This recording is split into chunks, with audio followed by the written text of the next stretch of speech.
Hello students, welcome to King's Academy. My name is Ravikant Saini, your economics teacher.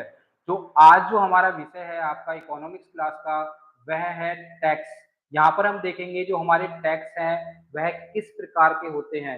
Direct tax, indirect tax, प्रत्यक्ष कर, अप्रत्यक्ष कर, या फिर पहले हम देखेंगे सबसे पहले कि जो आपकी टैक्स की परिभाषा है वह किस तरह से होती है कि भाई टैक्स जो है वो क्या है, कि भाई देना अनिवार्य है या नहीं है। कुछ टैक्स होते हैं आपके प्रत्यक्ष और कुछ टैक्स होते हैं आपके अप्रत्यक्ष। यहाँ पर हम देखेंगे कि भाई प्रत्यक्ष टैक्स कौन से हैं और आपके अप्रत्यक्ष टैक्स कौन से हैं। आइए शुरू करते हैं। आज का जो हमारा बहुत ही ज्यादा इंटरेस्टिंग टॉपिक है, इस टॉपिक का नाम है आपका टैक्स स्ट्रक्चर, जिसमें हम देखेंगे जीएसटी एंड अदर टैक्स। आइए शुरू करते हैं आज की बहुत ही ज्यादा interesting class tax structure, GST and other tax. आइए शुरू करते हैं। यहाँ पर सबसे पहले हम देखेंगे टैक्स सिस्टम, कर प्रणाली क्या है। टैक्स सिस्टम,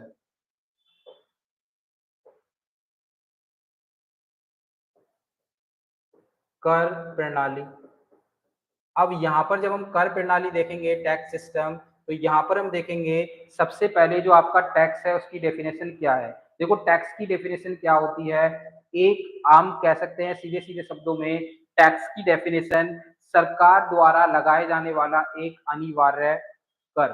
तो हम कह सकते हैं सरकार द्वारा लगाए जाने वाला एक अनिवार्य भुगतान। तो सबसे पहले टैक्स की डेफिनेशन, टैक्स कर सरकार द्वारा लगाए जाने वाला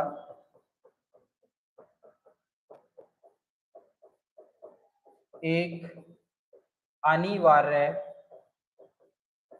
भुगतान।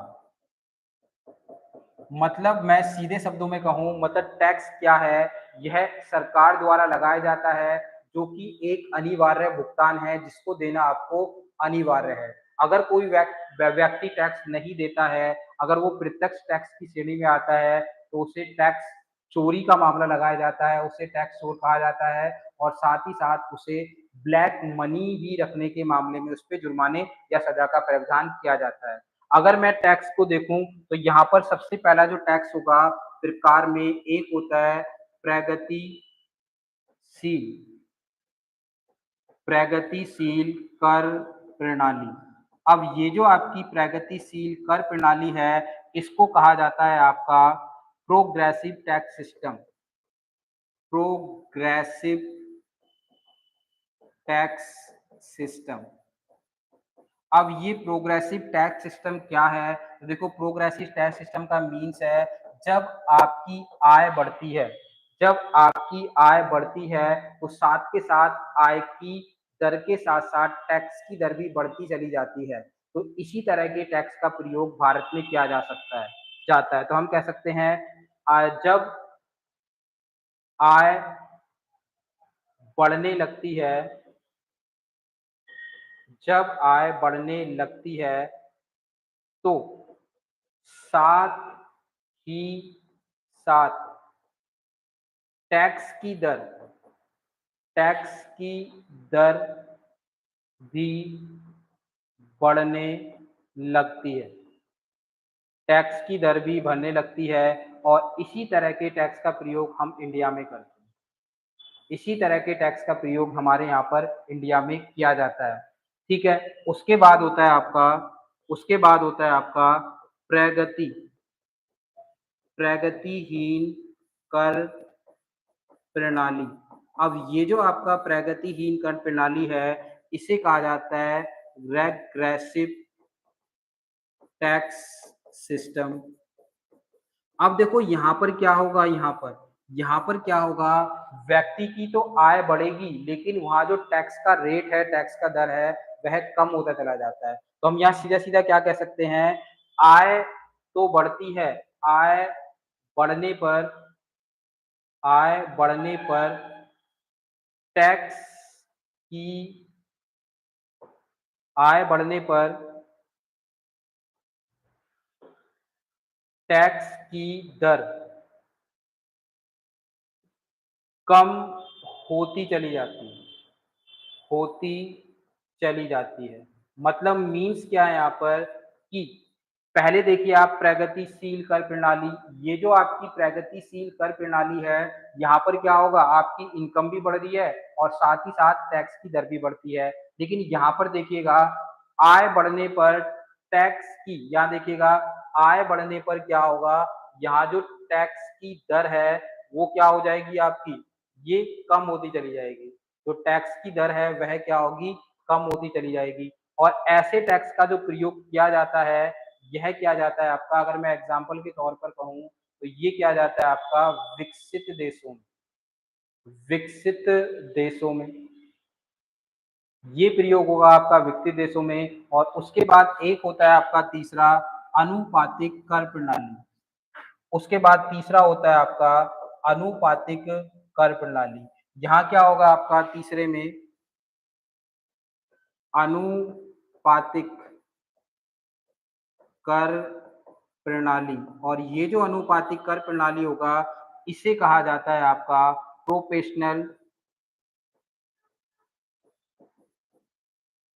Tax system. अब ये जो आपका प्रोफेशनल टैक्स सिस्टम है, इसमें क्या होगा, यहाँ पर जो भी व्यक्ति है आपका जिस देश में जिस क्षेत्र में, उसमें क्या होगा, जितनी पॉपुलेशन है उसको समान दर से टैक्स देना पड़ता है। चाहे कोई कितना भी अमीर हो, चाहे कितना भी गरीब हो, उसको सभी को इक्वली टैक्स देना पड़ेगा। तो हम यहाँ पर क्या कह सकते हैं,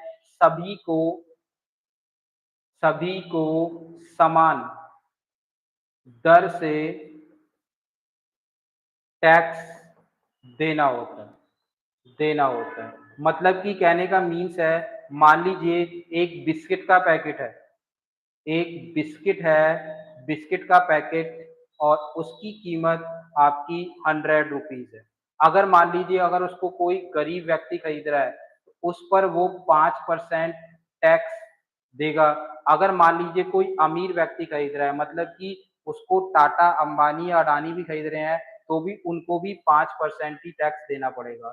तो ये तरीका है आपका क्या, अनुपातिक टैक्स सिस्टम का, सभी को बराबर बराबर टैक्स देना पड़ता है। और फिर देखिएगा प्रगतिशील कर प्रणाली में क्या है, जब आय बढ़ने के साथ साथ आय बढ़ने लगती है तो साथ ही साथ टैक्स की दर भी बढ़ जाती है। इसी का प्रयोग भारत में होता है। देखो कैसे इसका प्रयोग भारत में होता है, एक बार देख लेते हैं।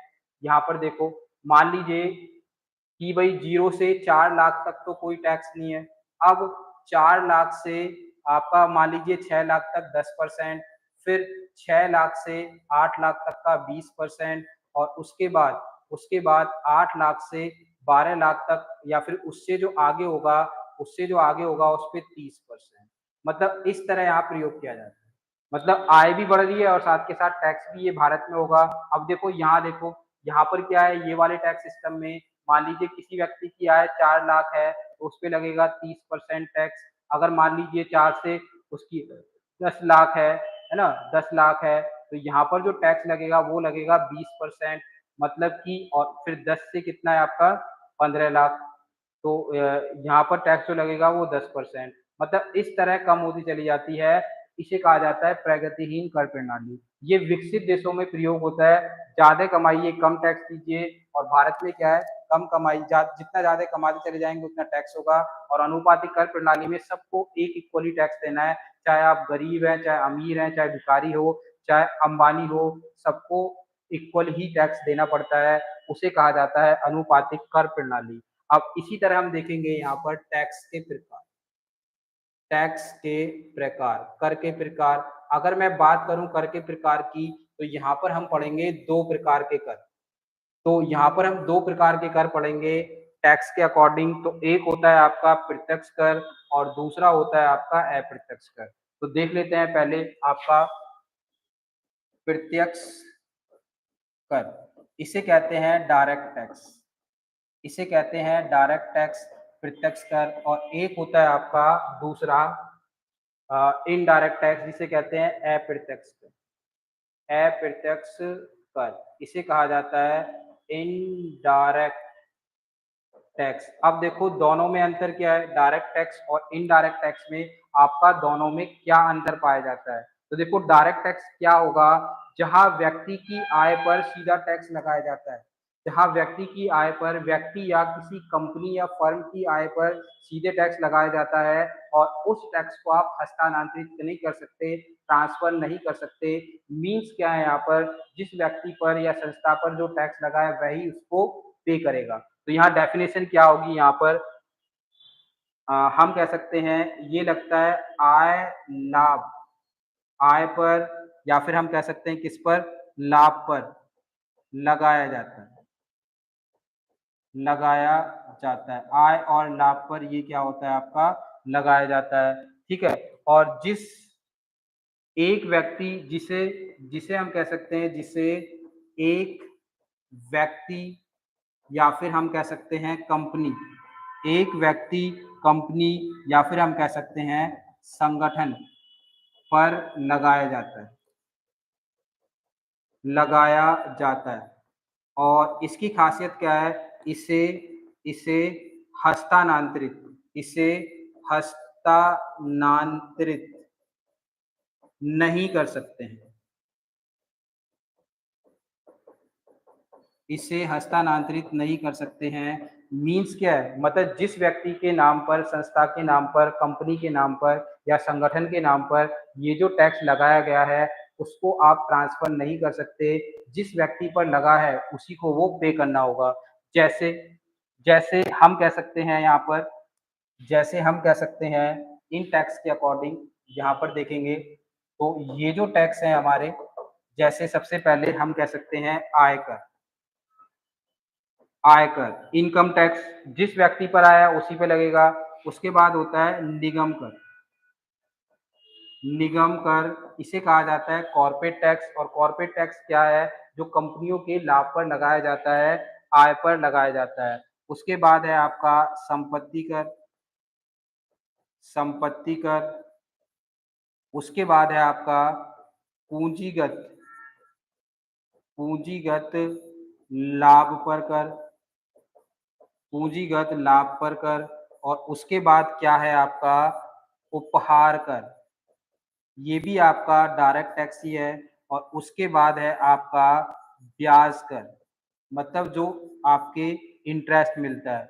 उसके बाद estate duty, estate duty, estate duty क्या होता है आपका, जो संपत्ति को ट्रांसफर होती है। जैसे मान लीजिए एक संपत्ति है जो बाप की संपत्ति, पिता की संपत्ति जो बेटे को ट्रांसफर होती है उसको एस्टेट ड्यूटी कहा जाता है। तो ये थे आपके डायरेक्ट टैक्स। और इसी तरह हम देखेंगे आपका अप्रत्यक्ष कर।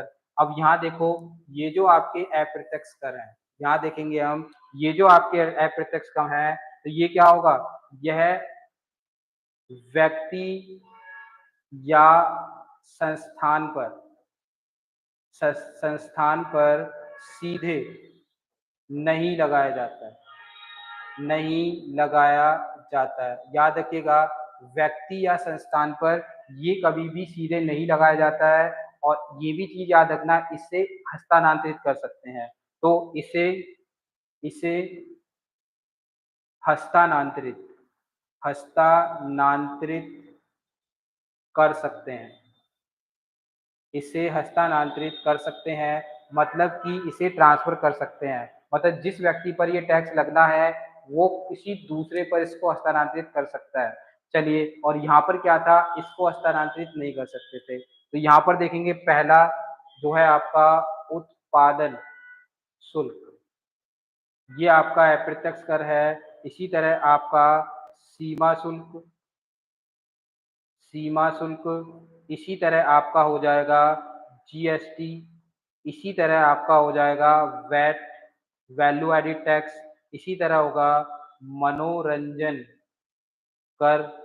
और इसी तरह आपका होगा केंद्रीय बिक्री कर, इसी तरह आपका होगा केंद्रीय बिक्री कर। तो ये आपके टैक्स हैं जो कि आपके अप्रत्यक्ष कर की श्रेणी में आते हैं। तो आपने देखा एक प्रत्यक्ष कर और एक दूसरा अप्रत्यक्ष कर। आइए इसी में आगे देखते हैं थोड़ा सा, इसी में आगे देखते हैं अगला जो है आपका जीएसटी। जीएसटी मतलब हम कह सकते हैं goods and services, goods and services tax, जिसे कहते हैं हम क्या, वस्तु एवं वस्तु एवं सेवा कर। तो एक चीज जान लीजिएगा, ये जो वस्तु एवं सेवा कर है, ये कर होता है आपका अप्रत्यक्ष कर। ये आता है आपके किसमें, अप्रत्यक्ष कर की श्रेणी में। जब ये आपका अप्रत्यक्ष कर की श्रेणी में आता है तो देखिएगा ये किस तरह कार्य करता है। तो देखिएगा सबसे पहले वस्तु एवं सेवा कर लाया गया था, इसके लिए हुआ था आपका 122वां संविधान संशोधन। इसके लिए होता है आपका 122वां संविधान संशोधन। और जब इसका 122वां संविधान संशोधन हुआ तो ये आता संशोधन विधेयक। और इसके लिए जो संशोधन होता है वो होता है 101वां संविधान संशोधन। 101वां संविधान संशोधन। अब छोटा सा प्रश्न, ये लागू कब होता है इम्प्लीमेंट, तो ये लागू होता है आपका 1 जुलाई 2007 को 17 को 1 जुलाई 2017 को इसको इम्प्लीमेंट किया जाता है। और अब देख लेते हैं इसके कुछ मेन पॉइंट, जैसे इसकी जो ड्राफ्ट समिति थी, ड्राफ्ट समिति किसकी, जीएसटी की। ये जो ड्राफ्ट समिति थी ये थी असीम दास गुप्ता, असीम दास गुप्ता के द्वारा। और जीएसटी का जो सुझाव दिया था, जीएसटी का जो सुझाव दिया था वह दिया था विजय केलकर समिति। ये दिया था आपका विजय केलकर समिति के द्वारा। और इसको लागू जो किया गया था, जैसे मैंने बताया ऊपर, 1 जुलाई 2017 को। और ये क्या है, एक प्रकार का, याद रखिएगा, ये क्या है, एक प्रकार का अप्रत्यक्ष कर, इनडायरेक्ट टैक्स। याद रखिएगा, एक प्रकार का अप्रत्यक्ष कर। अब एक प्रश्न आता है कि भाई जीएसटी को लागू करने वाला प्रथम राज्य कौन सा है, और जीएसटी को सबसे लास्ट में लागू करने वाला आपका राज्य कौन सा है। तो यहाँ पर आपका प्रश्न बनेगा कि प्रथम राज्य जो इसको लागू करता है तो वो है आपका असम और बिहार, असम और बिहार। और सबसे अंतिम अंतिम में जो इसको लागू करता है, अंतिम राज्य, वो था आपका जम्मू एंड कश्मीर। सबसे लास्ट में जो इसको लागू करता है वह था आपका जम्मू एंड कश्मीर राज्य, जो सबसे लास्ट में से लागू करता है। इसी तरह थोड़ा देख लेते हैं, अगर पूछे प्रथम देश कि भाई विश्व में जो प्रथम देश है वो इसको कौन लागू करता है, तो याद रखना प्रथम देश था आपका फ्रांस। प्रथम देश था फ्रांस इसको लागू करने वाला 1954 में। और इसी के बाद आपका जो मॉडल जो अपनाया है, भारत ने जो ये मॉडल अपनाया वो कहाँ से अपनाया है, तो मॉडल जो अपनाया है ये अपनाया आपका कनाडा से। ये जो मॉडल अपनाया है ये कहाँ से अपनाया है, आपका कनाडा से। तो ये था आपका छोटे छोटे बेसिक प्रश्न। अब थोड़ा सा प्रश्न ये बनता है कि भाई जीएसटी में कितने स्लैब है, तो देख लीजिएगा जीएसटी में स्लैब।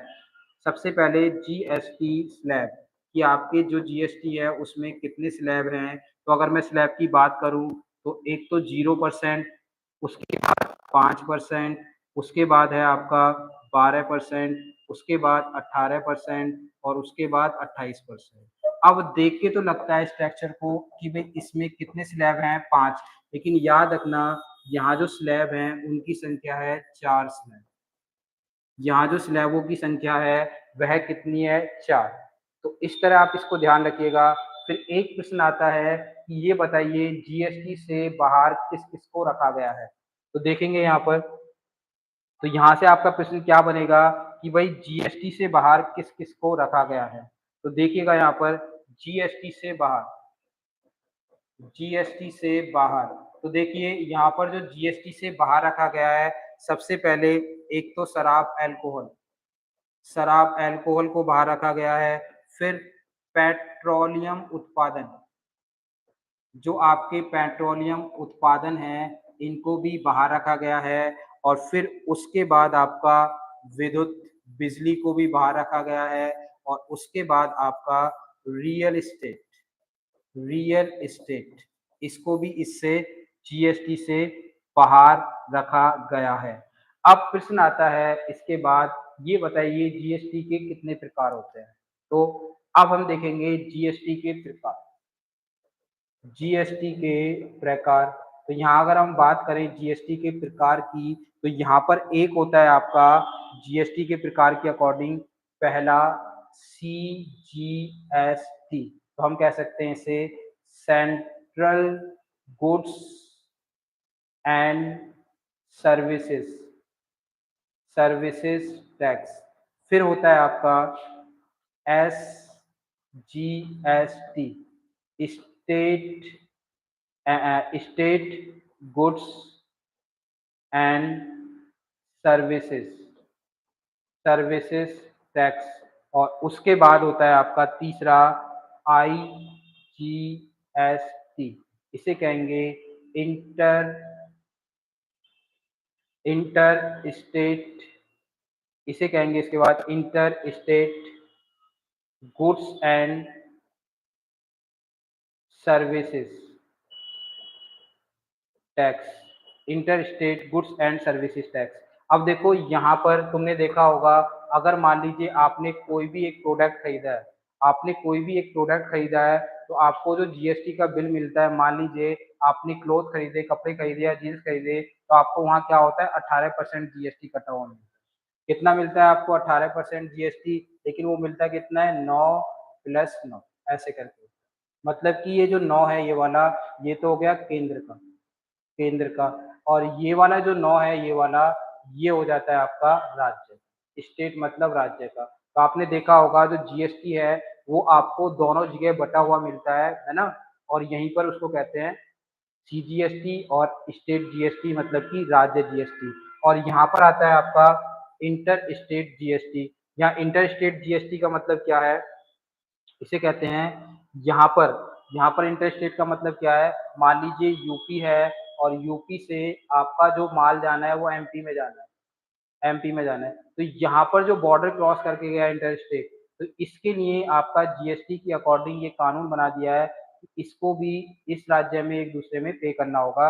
मतलब एक राज्य से जब दूसरे राज्य में जब वस्तु का प्रोडक्शन होने के बाद माल जाता है, तो उसे कहा जाता है इंटर स्टेट जीएसटी, उसे कहा जाता है इंटर स्टेट जीएसटी। तो ये है आपका जीएसटी जो आपके सामने है। अब यहाँ पर थोड़े थोड़े प्रश्न और आ जाते हैं, जैसे कि आप देखिएगा यहाँ पर कुछ पूछ देते हैं। एक होता है आपका, हम कह सकते हैं, जैसे अब कह दीजिएगा एक कर होगा आपका उपकर उपकर जिसे कहते हैं सेज, और एक कर होता है आपका इसी के साथ अधिभार अधिभार, और ये जो होता है इसे कहते हैं सरचार्ज, इसे कहा जाता है सरचार्ज। अब ये उपकर क्या है और ये अधिभार क्या है, थोड़ा समझेंगे। अब देखो उपकर क्या होता है आपका, उपकर होता है, हम कह सकते हैं, ये प्रत्यक्ष और अप्रत्यक्ष दोनों करों पर लगता है, प्रत्यक्ष प्लस अप्रत्यक्ष दोनों पर। और वर्तमान में जो इसकी दर है, वर्तमान में दर ये है आपकी 4%। और ये जो 4% है इसको किस तरह इन्होंने बांटा है, 3% प्लस 1%। ये जो 3% है इसे शिक्षा के नाम पे लिया जाता है, और जो बाकी 1% बचा ये स्वास्थ्य के नाम पे। मतलब हम कह सकते हैं व्यक्ति टैक्स तो देता है, टैक्स के साथ साथ यहाँ पर देखिएगा टैक्स तो देता ही है, टैक्स के साथ साथ वो उपकर भी देता है। जैसे कि वर्तमान में दर है इसे कहते हैं 4%, और वर्तमान में इसे क्या कहा जाता है, इसे कहा जाता है, ये वाले 4% को अगर पूछे कि भी उपकर कितना है वर्तमान में, तो इसे कहा जाता है शिक्षा एवं शिक्षा एवं स्वास्थ्य उपकर, इसे कहा जाता है शिक्षा एवं स्वास्थ्य उपकर। तो यहाँ से प्रश्न आता है कि उपकर क्या है, उपकर है जो आपकी प्रत्यक्ष और अप्रत्यक्ष दोनों आय पर लगाया जाता है, जो कि वर्तमान में दर है 4%, जिसे कहा जाता है शिक्षा एवं उपकर। मतलब कि गवर्नमेंट आपसे 4% टैक्स लेती है शिक्षा और स्वास्थ्य के नाम पर। इसके बाद होता है आपका ये अधिभार। अब ये जो आपका अधिभार है, यहाँ से आपका प्रश्न बन जाता है अधिभार का मीन्स क्या है, इसे कहा जाता है कर पर कर, और ये लगता है यह प्रत्यक्ष प्रत्यक्ष आय पर, यह प्रत्यक्ष आय पर लगता है। कैसे? कैसे प्रत्यक्ष आय पर लगता है? देखिएगा, इसे कहा जाता है अधिभार, कर पर कर, इसे लगाते हैं, प्रत्यक्ष आय पर लगता है। और इसकी जो वर्तमान दर है, वर्तमान दर, ये आपकी 2% है। 2%। कैसे? ये प्रत्यक्ष आय पर लगता है। देखो, एक क्या होता है, जो व्यक्ति बहुत ही ज्यादा कमा रहे हैं, जिनकी इनकम टैक्स बहुत ज्यादा जाता है, मान लीजिएगा एक व्यक्ति है, उसका इनकम टैक्स जाता है, मान लीजिएगा 10 लाख, उसका इनकम टैक्स आता है कितना? 10 लाख। अब ये देखो, 10 लाख इनकम टैक्स तो देगा, है ना? ये आयकर 10 लाख तो देगा, आयकर, है ना? ये तो जाना ही है गवर्नमेंट को। तो गवर्नमेंट ने कहा है भाई ऐसा है, तुम बहुत ज्यादा कमा रहे हो तो तुम्हें टैक्स भी थोड़ा ज्यादा ही देना होगा। जब तुम बहुत ज्यादा कमा रहे हो तो टैक्स भी क्या होगा, आपको थोड़ा ज्यादा देना होगा। तो देखो यहाँ पे सब पकड़िएगा, कर पर कर, टैक्स ऑन टैक्स, इसे कहा जाता है टैक्स ऑन टैक्स। मतलब ये जो 10 लाख रुपए का टैक्स आ रहा है ना, इसका 2% और उसे देना पड़ेगा, है ना? तो 10 लाख का कितना देना पड़ेगा उसको? 2% और देना पड़ेगा। तो 10 लाख का 2% कितना हो जाएगा आपका? 20,000। मतलब अब उसको जो टैक्स देना होगा, वो देना होगा, हम कह सकते हैं 10,20,000। ये उसको टोटल देना पड़ेगा। इसी को कहा जाता है टैक्स ऑन टैक्स। मतलब आप ज्यादा कमा रहे हैं तो आप टैक्स पर टैक्स दीजिए, और ज्यादा टैक्स दीजिए, जिससे कि क्या होगा, इस टैक्स का प्रयोग हम क्या करेंगे? जनता के कल्याण में। मतलब ज्यादा कमाने वाले पर टैक्स और दिया जाता है। अब इसी से ले लेते हैं हम कुछ, जैसे टैक्स संबंधी समितियां, कर संबंधी समितियां, कर संबंधी समितियां। अब ये आपकी जो कर संबंधी समितियां हैं, यहाँ पर देखेंगे, जैसे कर संबंधी समिति में अब तक कौन सी समिति किस अनुरूप से बनी है। तो सबसे पहले जो आपका एग्जाम में पूछ लेते हैं, जैसे केलकर समिति, केलकर समिति, ये जो केलकर समिति बनी है, ये बनी है प्रत्यक्ष कर के लिए। केलकर समिति जो बनी है, यह बनी है आपकी प्रत्यक्ष कर के लिए। उसके बाद बनी है आपकी बाचू समिति, बाचू समिति। और ये जो बाचू समिति बनी है, ये भी बनी है आपकी प्रत्यक्ष कर सुधार के लिए, प्रत्यक्ष कर सुधार के लिए। उसके बाद जो आपकी ये तीसरी बनी है, ये है एल के झा समिति, एल के झा समिति। और ये जो आपकी एल के झा समिति है, इसका निर्माण हुआ है अप्रत्यक्ष कर सुधार, ये हुआ है आपका अप्रत्यक्ष कर सुधार के लिए। और उसके बाद आपकी बनी है एक रंग राजन समिति, रंग राजन समिति। तो ये बनती है आपकी केंद्र राज्य, ये बनेगा आपके लिए केंद्र राज्य संबंध, ये बनती है केंद्र राज्य संबंध के लिए, केंद्र राज्य संबंध। और उसके बाद जो आपकी अगली समिति है, वह है राजा चेलैया समिति, राजा चेलैया समिति। और ये जो आपकी राजा चेलैया समिति है, इस समिति को जो बनाया गया है, वह है कर ढांचा सुधार के लिए। याद रखिएगा, कर ढांचे में सुधार के लिए, जो कर स्ट्रक्चर है उसमें रिफॉर्म के लिए इसको बनाया गया है। और उसके बाद है आपकी सरकारिया समिति, सरकारिया समिति। और ये जो आपकी सरकारिया समिति है, इसका निर्माण किया गया है आपका केंद्र राज्य संबंध, केंद्र राज्य संबंध। और इसी तरह आपकी एक और समिति है रेखा समिति। और इस रेखा समिति का जो संबंध है, वह है अप्रत्यक्ष कर से, अप्रत्यक्ष कर से। तो ये था हमारा टैक्स स्ट्रक्चर। ठीक है, एग्जाम के पॉइंट ऑफ व्यू से, जहां से आपके प्रश्न हमेशा बन सकते हैं। तो ये थी आज की हमारी क्लास, टैक्स स्ट्रक्चर एवं जीएसटी एंड अदर टैक्स की। थैंक यू वेरी मच, बहुत बहुत धन्यवाद।